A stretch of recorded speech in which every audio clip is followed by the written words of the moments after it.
record here. We're recording. We're live. Welcome to August 25th. August support call. I think this is support call number 6 or 7, maybe. So we've been going strong for 7 months, man. That's awesome. Coach Aryan and I have been chatting about some really cool topics. Last month, we dug into gummy vitamins and supplementation, blood panels. We had some good feedback on that. We chat with a couple members on them listening on that. So if you guys have not yet, make sure that you get into our YouTube channel and you Google search Behemoth or Aja, Aryan, Barto, and our monthly support calls are all on there. And they're very digestible. They're only 30 minutes long. So make sure that you guys get in there and feed your mind. Today, I think that we're going to talk about everybody's favorite topic, which is that of nectar of the gods, coffee. I think Aryan's got some cool nuggets and tidbits to drop here, but I think we can both talk about our love and passion for coffee. I know everybody loves coffee. I think we know a little bit more about the health side of things when it comes to coffee, the pros and cons, and hopefully we could share some of that today. So Aryan, you a hot or a cold coffee guy? It depends. I actually really enjoy a cold cup of coffee. So I feel like lately I've been cold brew. But yeah, it completely depends on the day. I'm a hot coffee kind of guy. I like a scalding cup of coffee. Not too hot where you can't drink it, but I actually specifically drink my coffee out of a thermos that's supposed to keep the heat trapped in there as long as possible. So I'm very particular when it comes to my coffee, and it's actually laughable. I don't really drink coffee out. I don't really buy coffee out. If I have coffee, like I have to be the one making it and getting it set up. So I'm a hot coffee guy, but you know what? Can't pass a nice cold cup of leftover coffee. So Aryan, let's dig into the good stuff. What is, in your opinion, or what you know about coffee? Maybe we can hash out some pros and cons of coffee. I think the conversation that always kind of comes up, I've had a few, and I think that's kind of how this topic thread started. But it always is like, is things good or bad? And I think, when you look at just about everything, there's really no like morality approach. There's no such thing as good things or bad things. There are things that are appropriate for certain goals. There are things that are less appropriate. And I recently heard a pretty in-depth coverage over kind of some of the mechanisms of how caffeine and coffee works in particular that kind of flipped my understanding and a lot of the way that I approach my own personal coffee consumption. And I thought it would be interesting enough to share. And so here we are. And so the cool thing about it is when we look at caffeine, caffeine is a stimulant. Like we all understand, like caffeine's a stimulant, you drink it, it keeps you up. But the way in which it works is different, probably completely different than what you think. I would look at it, previous to this is kind of like food. You eat food, it provides a certain amount of, calories, and those calories are used by the body. And when you use them, like they're no longer there, you have to bring it in. Same with, caffeine. You drink this stimulant, it creates a energy environment. It wakes things up, it speeds things up. And as it, progresses, it slows things down. And that's why you get tired.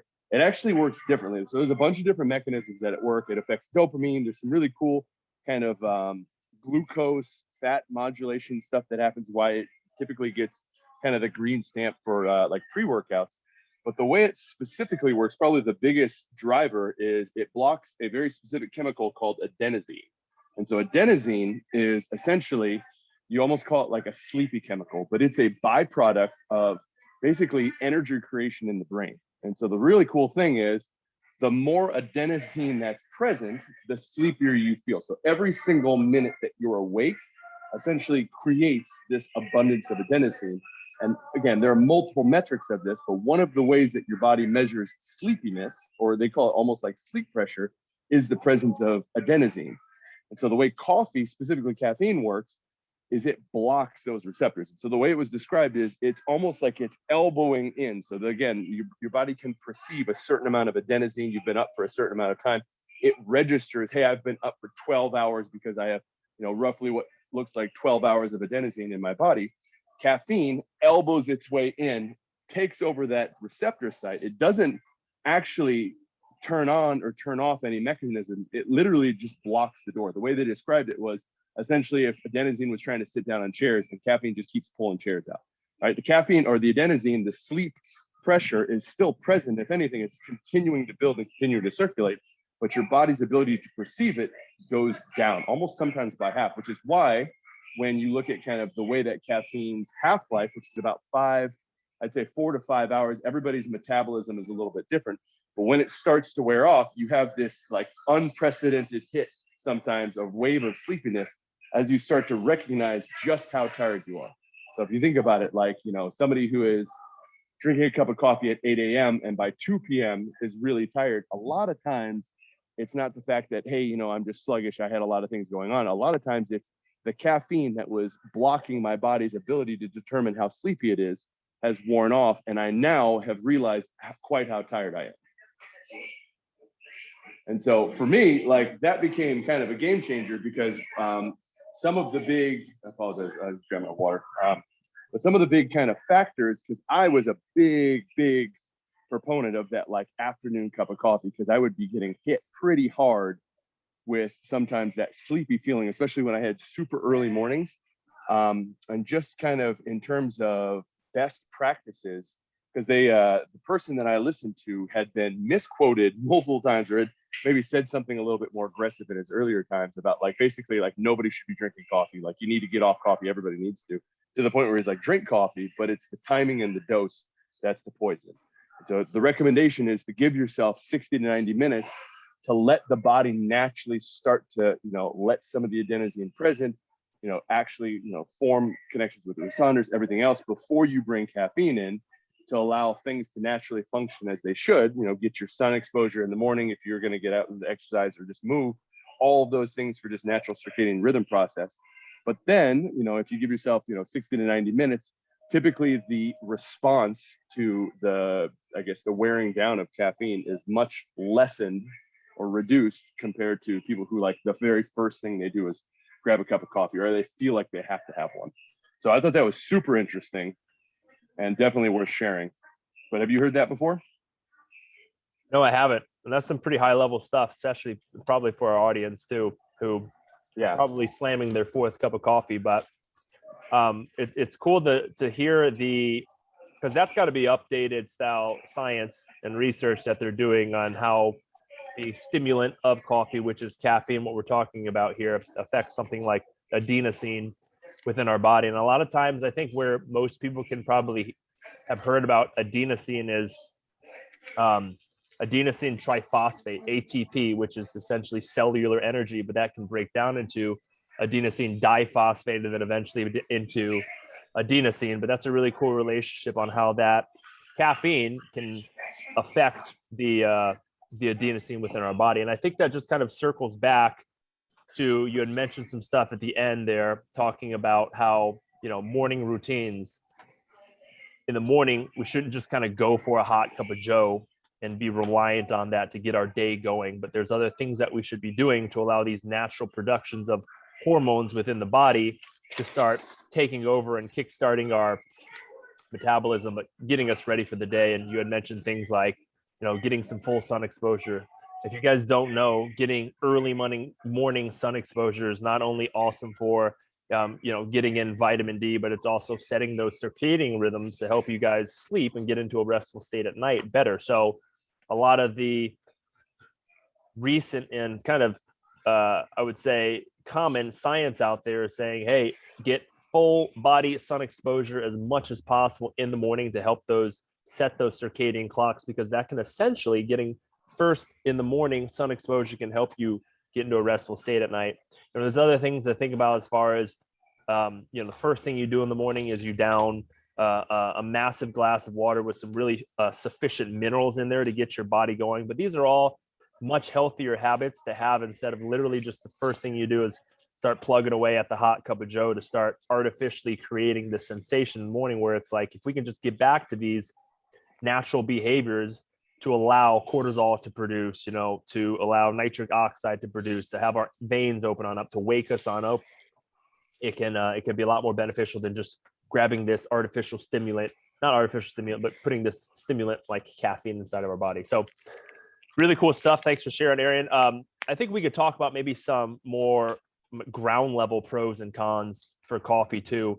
And maybe we can navigate ourselves into talking about coffee in the sense of like caffeine reliancy or maybe caffeine dependence. How and I'm sure we're talking to the masses where people out there are having multiple cups of coffee and are very reliant on coffee to get them through their day. Can we talk a little bit more about maybe the behavior behind coffee and where we see the borderline of like, okay, this is a healthy relationship with coffee and caffeine, and then this is maybe a dependency relationship with coffee and caffeine?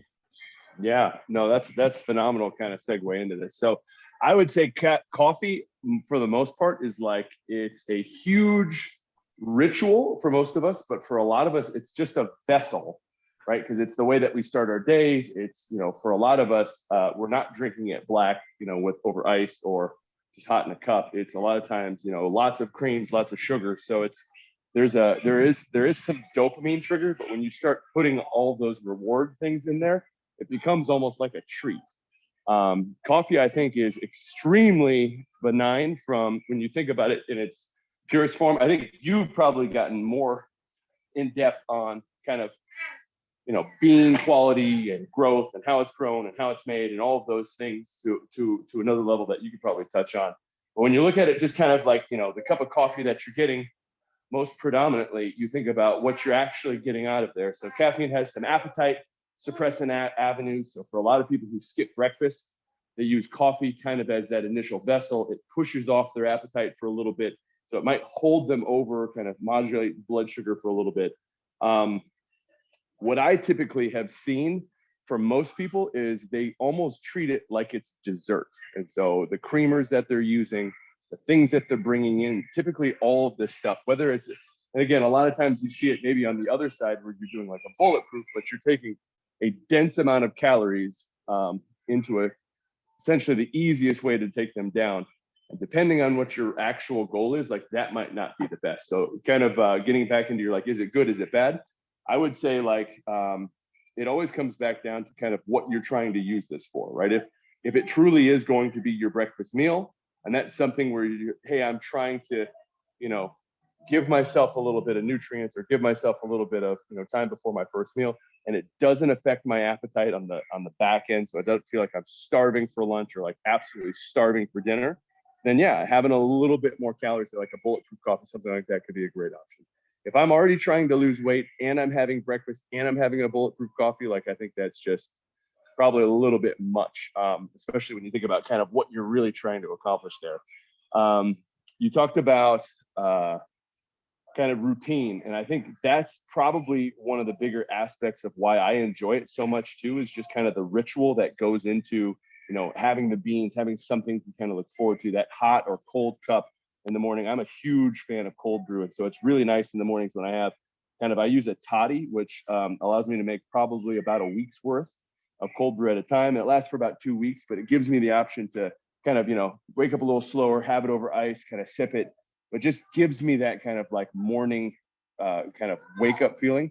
But what I've found myself doing lately is just kind of packing it and bringing it with me. And then I'll just kind of start having it. Maybe like I try to shoot for an hour. Sometimes it's longer, sometimes it's shorter, but I give myself at least an hour. Like you said, always having a big glass of water first. And I found that that's really helped me maximize kind of that big crash. I used to get that really bad. And I'm not gonna lie, there's been a couple weeks, in the past 3 or 4 months, if you can't hear my kids fighting with each other in the background, that they've not been sleeping great. And I have found myself grabbing a couple coffees probably more often than I had been. Not feeling like it was a big deal. Hey, I'm not really having a big issue with it. And then out of nowhere, I'd get really big headaches, or, I'd wake up with that feels like caffeine deficit. More times than not, it's, dehydration, electrolyte imbalance, stuff like that. And I will pull it out for a week to give myself the ability to reset. And this most recent time, having done that, I've noticed that I have a completely different kind of tolerance for coffee, where I don't feel like I have to have it in the morning. And so for people who do feel like they have to have it, absolutely, like first thing, they can't function, they can't think. I think those are the type of people that you probably need to really gauge how much coffee you're drinking, and how probably not a bad idea to take it out for a little bit, just to give yourself the ability to kind of reset. Caffeine at the end of the day is a drug. Like, it is a very well-known drug. I think it's probably the most kind of like gently used or I guess openly tolerated. but at the same time, like it is something that does have some side effects if you guys are abusing it to that extent. Yeah, and that's a really good point that you brought up there. Is like we do have to realize that coffee contains caffeine. Caffeine is a stimulant, and this stimulant is a drug. Now, like we're not going to sit here and be like, your caffeine is like heroin. It's like, no. But even though they're under that same umbrella, we do have to understand that there are some cons behind coffee if the relationship that we have with this drink is problematic. And Arian brought up some really good things. Is like the best way to realize if there is a dependency or reliancy on this on coffee is to take it out of your regimen and see how you do with it. If you take it out of your regimen and you can't go more than a day or 2 days without it, there's probably an unhealthy relationship with coffee on how we're using it and how we're overly using it to kind of, kickstart our day or to make us feel a specific way. But if you can remove coffee for, 1 to 3 days, maybe even a week, like Arian and I routinely, I wouldn't even say routinely. I mean, life is much better with coffee, in my opinion. But we, on at least when we're looking at it, like on a relatively regular basis, we'll just take coffee out, whether it's for a day or it's for a full week, just to make sure that we are in control of that relationship with that drug of caffeine. We are some people who enjoy the routine of cooking the coffee, preparing the coffee, right? We're not just kind of clicking a button or using kind of a Keurig to make coffee. Like we're going through the whole process of like storing our beans, grinding our beans, doing a French press, boiling the water. There's a process behind it. We really enjoy that process, but like when we remove it for the day or we remove it for the few days or remove it for the full week, like we've got to make sure that it's not this, hey, I'm getting this huge headache from not having it, or I have this really weird sensation. I'm getting the scratches, the itches, or like getting these hard sweats, or I'm like really craving it or thinking about coffee. Like these sensations and symptoms are where it becomes a little bit problematic to kind of assess that relationship that we have with coffee. So the easiest thing for you guys to do, if you feel like you're that person, like I would say some signs of coffee and caffeine dependency is if you're drinking like ridiculous amounts of coffee throughout the day, if you're starting your day off with coffee, that's the first thing that you need to do, or you just physically can't get going in the morning without coffee, or you're already thinking in your head like, oh man, I don't know if I can pull it out for a day, much less a few days, because I'm going to really want it. Like you're definitely that person that should try that and make sure that you are in control of the relationship that you have with coffee versus the opposite way around. And so I think those are a lot of the potential cons of coffee, but I think there's a lot of upside behind coffee too. Like I mentioned, like life is just better with coffee, depending on that relationship that you have with it. I think oftentimes there's especially a lot of recent stuff that I've seen on the Instagrams is like people are talking about how coffee depletes minerals and how it's, the caffeine is a drug and you should never drink coffee. It's like, you got to make your own decision around coffee, but let's not shine light only on the negatives and the cons. Like let's shine light on the positives of coffee, right? Like this is a like perishable good. It's a living, breathing, perishable good. Like these beans were grown, they were preserved, they were roasted. And like, this is essentially under the category of real whole food. But also like coffee has massive levels of antioxidants, and like the most level, I read this statistic somewhere and I'm sure it's still very true. The highest level of antioxidants that the average American takes in on a daily basis is through their coffee. And now that could be a good thing and a bad thing. It could be a bad thing in the sense of the massive levels of consumption of coffee, but it's a good thing in the sense that it does have antioxidants and essential oils and all these things. So it's imperative to look at both sides of the coin, where it's like there are some positives, there are some negatives. We just have to make the decision on our own. I would love to chat, Arian, a little bit about maybe like some coffee hacks, like things that our listeners can take away with them on like things that they didn't necessarily think about. I guess I can start. Maybe even like preparation, how we store beans, like airtight container versus putting them in the freezer. There's a lot of common, unquestioned things that people just think they're doing right to have the best coffee possible. Even in the sense of thinking about store-bought coffee, buying coffee out, we can talk a little bit about that as well. But like store-bought coffee, you guys have to be mindful of, like, we just can't go, if we're mindful of our health and our fitness and our well-being and our longevity, it's like a lot of the coffee brands that are in your Kroger's or your stores or whatnot, Like, we got to be mindful of like, okay, where they're sourcing the beans, when was the roast date? Like, all of these things are very important, because coffee beans, hold on, buddy. Coffee beans are essentially real whole food sources. And so if these beans were roasted however long ago and they've been sitting on the shelves in their own essential oils for however long, like, there's a lot of mold and mycotoxins that these beans can develop that we're not familiar with. And you can't taste these things on these beans. So that's why it's important to understand sourcing, to understand roast dates, understand that the companies that you're buying from is very, very important. Like, no longer are we at the time, especially if we're mindful of our health and our fitness, to just go in and snag a big thing of, Folgers coffee and throw 8 cups back a day. Yeah, no, that's great feedback. I would look at that kind of as like, if you think about, you're always trying to do the best you can. If you think about kind of scoring things out of 100%, like, by first and foremost, like, if you really enjoy coffee, like, trying to think about, do you actually drink coffee or do you drink cream with a little coffee in it? Because I've seen some of the cups of people bringing in some of the things that, typically passes for coffee. And it's like, well, yeah, I don't really drink coffee, but I'll have a Frappuccino with extra whipped cream and, all of those things. So if you guys like coffee, like, try it black, right? And if you guys don't like black coffee, like, it's not saying that you have to have it that way, but maybe you don't like coffee, maybe you like cream, and that just becomes a vessel, especially if, you're on a weight loss journey. So that could be one of the biggest kind of starting points. It just becomes an easy way to sneak extra calories in. If you're being mindful of calories, that's an easy way to be kind of this first place to pull that out. Outside of that, Asia, you talked about kind of sourcing beans. Yeah, I think it goes without saying, like, no, most of us don't go to McDonald's because we know that that's not food. Same like you wouldn't look at some of the really big box beans, Folgers and stuff, freeze dried, all of those things.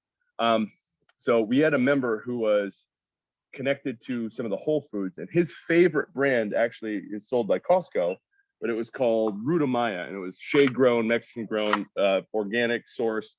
It was sold in the kilo. And I personally, one of my big hacks is getting whole bean and then grinding it fresh.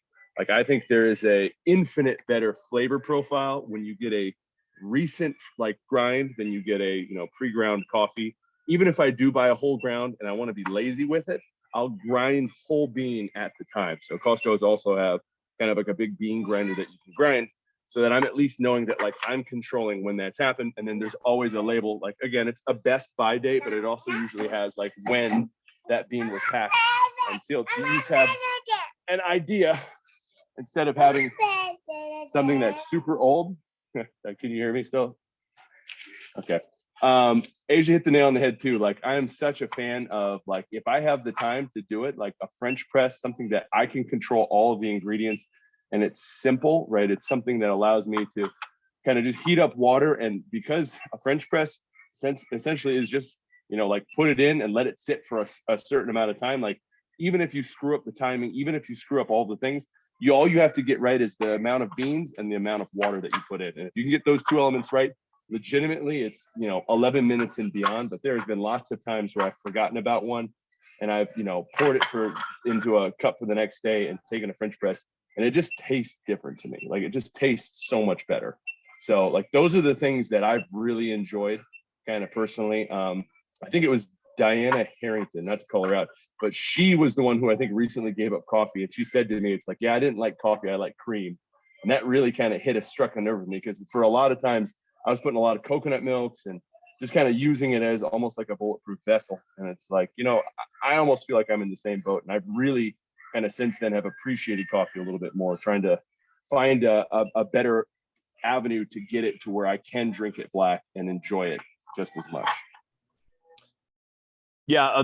Barry mentioned bulletproof coffee. And for those that don't know about bulletproof coffee, that concoction is basically coffee. It's butter or ghee and or some level of like MCT oil. And the concept behind bulletproof coffee is supposed to like awaken the brain and provide energy and nootropics and like ketone buys and all this stuff. But at the end of the day, it is a massive level of calories inside of a coffee, and so there's a lot of upside behind coffee when we look at things, and we address a lot of that now. But We also have to just weigh where our goals are currently at, what we're trying to accomplish, not look at coffee as a good or a bad, but more as like an effective versus an ineffective. And like Arian said, you guys have never had a coffee where you grind the beans in the moment, you like put it into a French press, or you do it as a pour over and you have that cup of coffee. Oftentimes, if you've gone to like a craft coffee shop, shameless plugs for spots around the gym, but L3 in Bridgeland is fantastic. There's a Summer Moon coming that has a lot of craft coffee.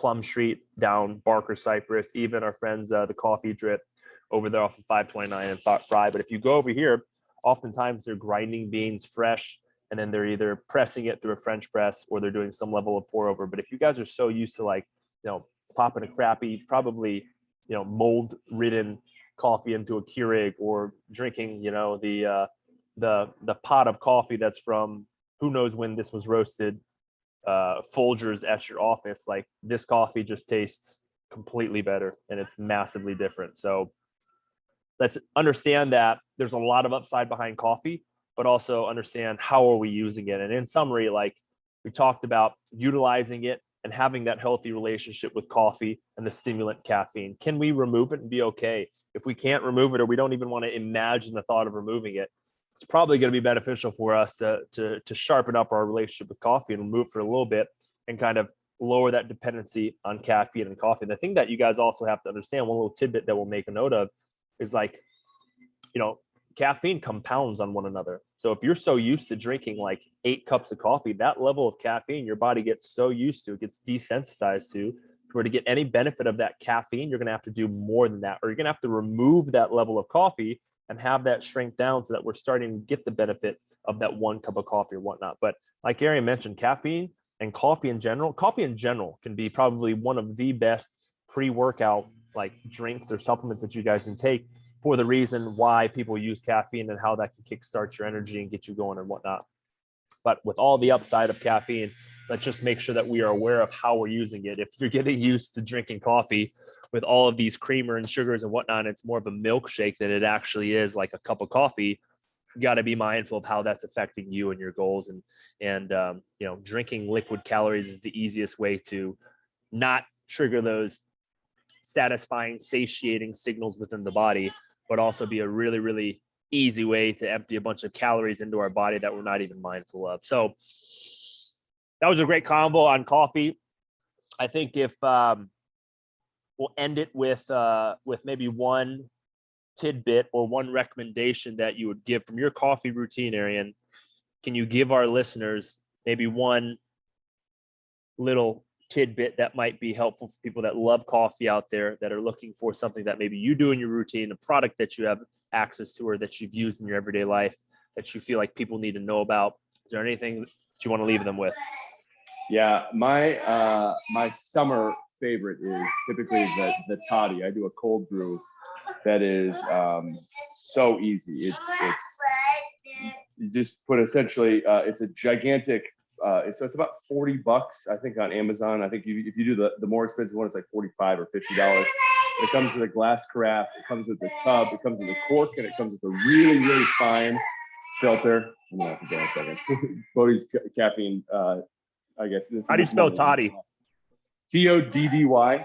There you go. So you guys search for coffee toddy, and you could simulate what Arian's doing at home. My little recommendation is, number one, when you go and buy coffee, make sure that there is a roast date on there, and that roast date is within at least 1 to 2 months of buying that product. Otherwise, there's a high chance of mold and mycotoxins inside of those beans, which is not going to be beneficial for your health. And then lastly, stop storing your beans in the freezer. Store them in an airtight container. You can get an airtight container, $10 to $15 off of Amazon. What that's going to do is it's actually going to preserve those essential oils and those aromas of the beans. It's going to keep it fresh. You put them in the freezer and you pull them out. Every time that they go from freezing to de-thaw, they start losing a lot of their aroma and those essential oils and taste. So store them in an airtight container, grind them fresh. And if you haven't yet, get away from the Keurigs, get away from the mass Folgers coffee pot that you guys share at your company break room, and get to some French press, get to some pour overs. You guys will thank us. That's a whole new level of coffee taste. So As always, we'll wrap this one up. Coach Aryan and I meet every last Thursday of the month at 3:30 p.m. and we talk about all varying topics on our monthly sport call. This week was fun to chat a little bit about coffee, pros and cons, and then maybe some tidbits and nuggets that you guys can take away and add to your coffee regimen and routine. Other than that, Aryan and Coach Bodie, if you guys got nothing else, we'll see you guys around the gym. You make it a great one. Over now.